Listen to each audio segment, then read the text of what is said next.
Here is my review and recap of Fantasia for Real, the first episode of her second season. Stay tuned.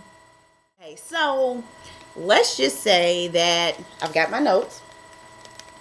Yes, okay, don't look too close because you can't read it.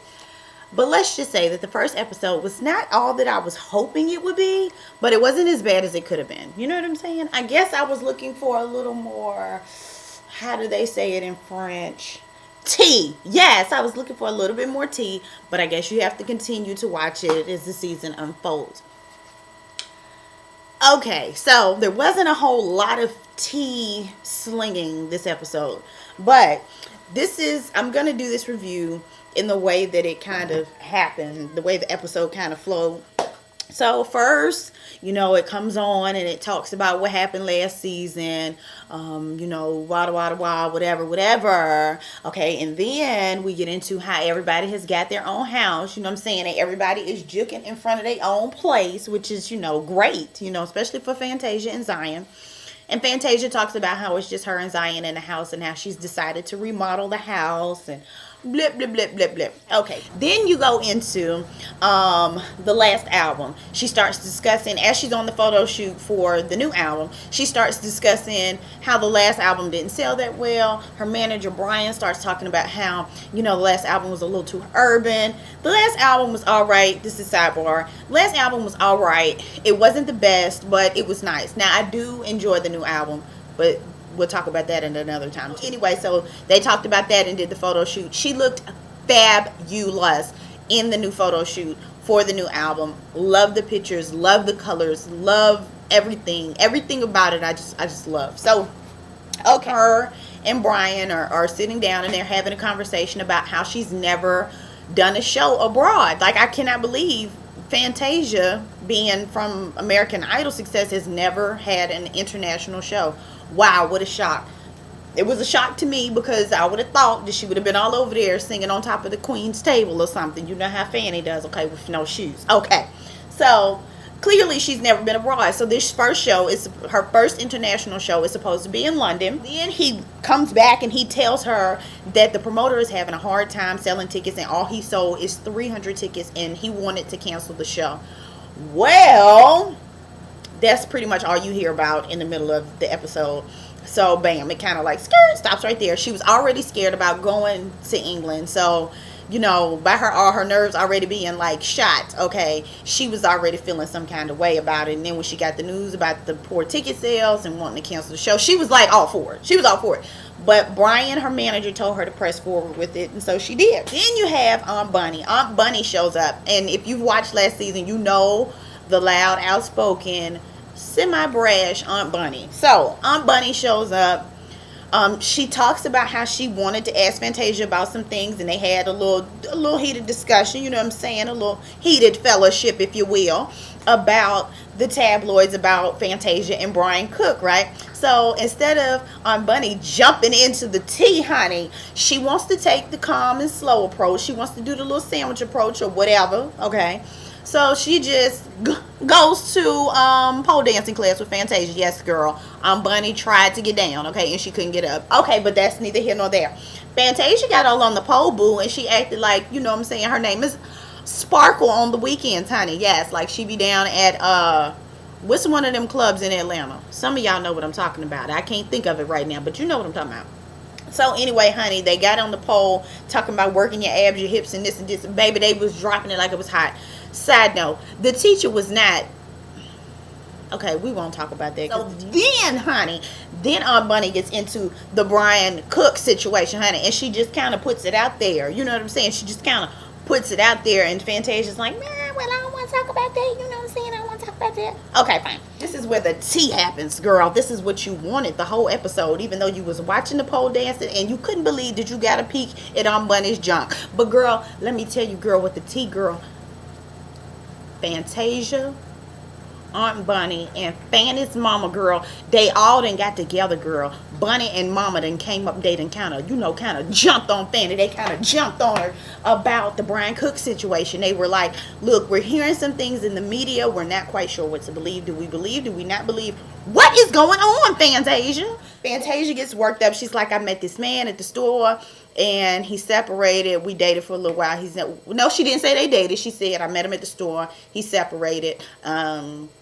He's just my friend. We're not dating or anything like that.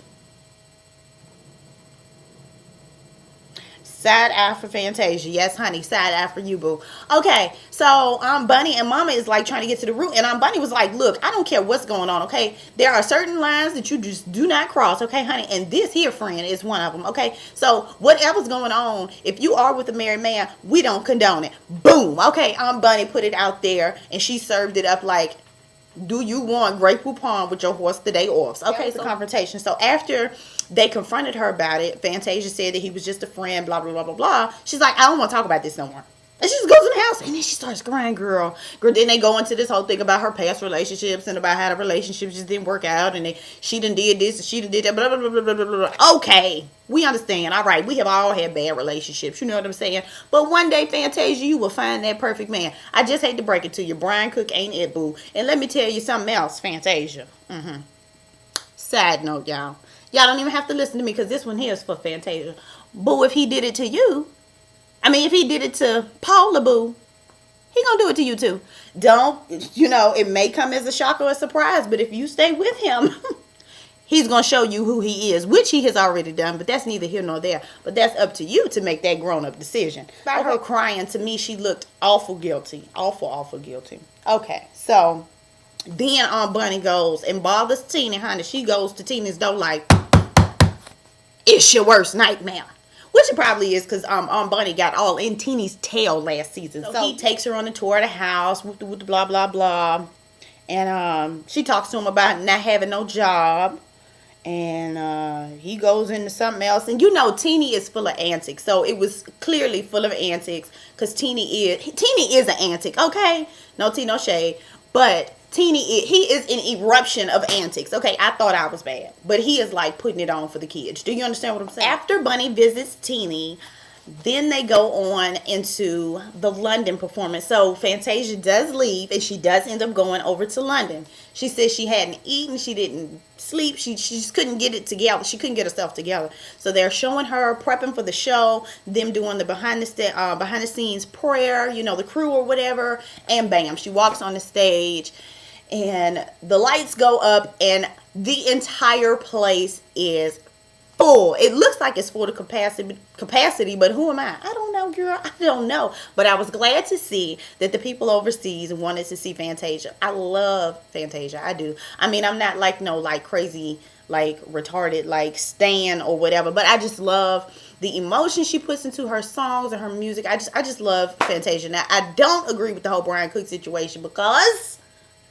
not only because I'm married, but because it's just not right. You know what I'm saying? Let me say this. Even if a person is separated, they're still married. Let's just say a Diary of a Mad Black Woman situation happened or occurred. Whether that person is in divorce proceedings or separated, the spouse still has the right to, still has like overall rights. So like if something happened, you know what I'm saying? Like the guy in Diary of a Mad Black Woman, when he was shot and they didn't know whether he was going to make it or not, the wife had the right to say pull the plug or not. So, boo-boo, by you being the side chick, you don't even have any benefit. You still ain't got no benefits, okay? Whether he's separated or not. So, the only benefit that you're getting, you could probably wait on that, but that's neither here nor there. So, anyway, that was my wrap-up and review of Fantasia for Real, the first episode of the second season. Hopefully, I'll see you guys back here next Sunday with my review of the second episode of the second season of Fantasia for Real. This is my first time doing a show review, so I hope you guys enjoyed it. Don't forget to thumbs up the video if you really enjoyed it. Go back and check out my other videos. There are a bunch of makeup and other stuff, but there's a couple rants back there too, which you could probably tell I'm really good at. But anyway, check out my other videos. If you like it that much, go ahead and subscribe. Don't forget to rate, you can comment, and you can subscribe. You can do all three of those things for absolutely nothing, for the low price of free $99. It's your girl, Miss Dina 610. Thanks for coming to my review. Hope you enjoyed it. See y'all next time. Peace and peace. Bye.